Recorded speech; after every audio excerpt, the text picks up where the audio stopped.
我现在所处的这个位置叫秦渡古镇，其实我们陕西人都把它叫秦镇，也是我们关中的4大古镇之一，历史悠久。但是，一提到秦镇，每个人会想起最好吃的秦镇米皮儿。但是后面呢，你看到这个始建于清代的一个古城墙，这里也有很多的历史文物的遗迹，它在翻修。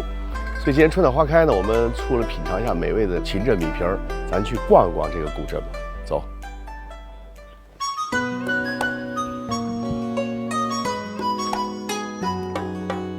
这咋卖呀，老板？你们愿意吃这个还是愿意吃那个？来了这咋卖？脆的，小时候叫石子馍，这没有石头。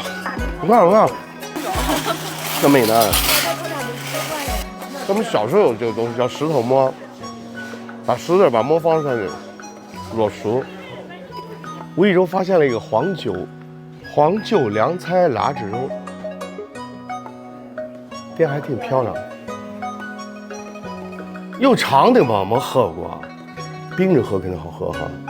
人家哥说了，头去二去，二道就是把我渣子再处理了一遍，那咱就卖头道。就那功效更高。